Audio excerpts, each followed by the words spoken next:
But yeah, let's go ahead and get into your very first question. So, prior to us coming out, you had introduced a lot of the initiatives that you have kind of up and running here in our community. Talk more about each of those things and how people can find out more information or become a part of what's going on. All right.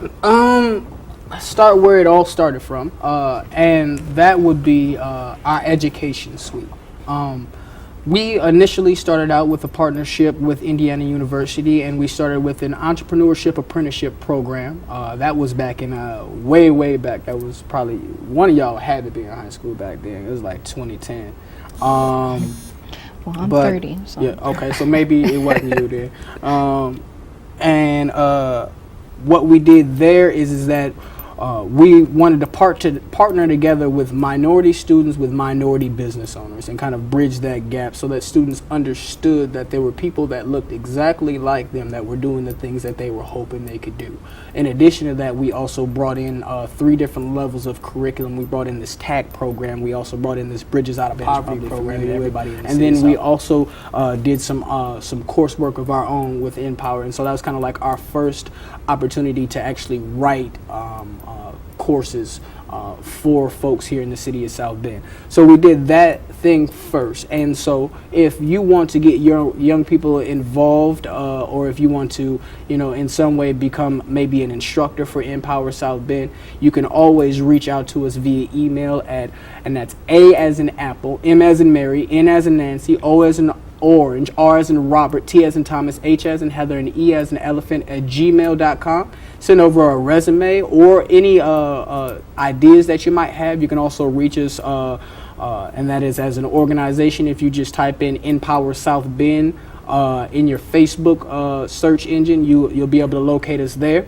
But so that's the kind of epicenter of all of the other things that we did. That was our first rock that we threw in the pond to see what we could do. From there, we began to experiment with different ways that we could show our culture in a different light and really get an opportunity to just kind of create new partnerships in the community. And that's when we launched our theater company called nPOWER Theater. Our very first production was called Journey with an Atlas. Of course, that's a really cool play, I think, on that that Greek mythological character, and also that that little book that gives you directions to wherever you want to go. So it's a journey with a map, and it's also a journey with a supporting cast, if you will, or a supporting entity. So we did 2 different versions of Journey with an Atlas, and the very first one was about identity. The second one was about racial profiling, and we did a great narrative about what would happen if Trayvon Martin would have had the gun instead of George Zimmerman, and that production was probably the best and most well-received production that we put together. The following year, we came back, did more programming. We brought out, I forget what. The advanced writing program is the next program that came in. So as we did the theater program, then we actually rolled out a new educational suite to kind of butt up against that. So we were doing. So after your summer, then we came back that fall and started running this. The advanced writing program, and bringing a sense of writing to some of our adult education students. And what we were able to do is we were able to take folks who were already continuing their education and give them a skill set that they could use in modern day times, so that when they got letters or anything of that sort, they were actually able to decode it and see what the truth of that was, so that they could deal with the situations that were at hand. I mean, one of the biggest barriers for people to be able to function inside of our community is this linguistic barrier. So many things are kind of steeped in high level language that people just don't understand them. And so we wanted to break that down. And now we're moving into our 3rd generation of that suite, and it's called Writing in Action. And what that is really cool is that, and I'm kind of getting out of order a little bit, but after we did that last writing program, we then launched an African American journal.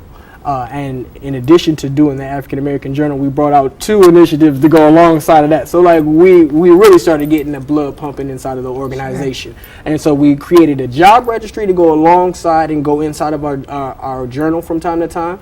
And we also created the Think Black, Buy Black market, because that was a communication tool that we had with our journal. But then we also needed to make sure that those opportunities were real for black business.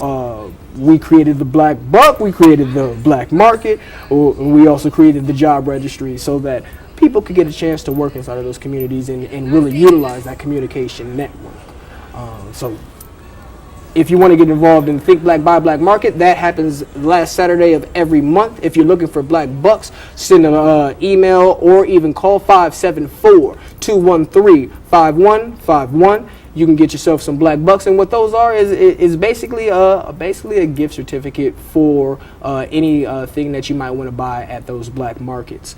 And then if you want to get your skill set listed inside of our trade registry, send an email over to that email address at amnorthe@gmail.com, and we'll get your skill set registered. And that's really going to be a really fun thing that we're going to do, because we're expanding that. We're going into more neighborhoods, and we're making sure that more people get that listing, so that folks, and we'll get into this a little bit later, but just, at the tip of the iceberg, we as a community are struggling because we can't employ the people that live next door and then to Tariana, us. you're We coming don't over have to any do what? inter-community spending capabilities, because their skills are priced outside of what we can pay. Like if I make $20,000 a year and you make $20,000 a year, I can't pay your salary, so I can't pay you to do what you've been trained to do. You may have some other skill sets though that I could utilize. So this trade registry is about flushing those things out so that we can create some inter-community spending, or just community spending. And so, yeah, those are all of those initiatives. And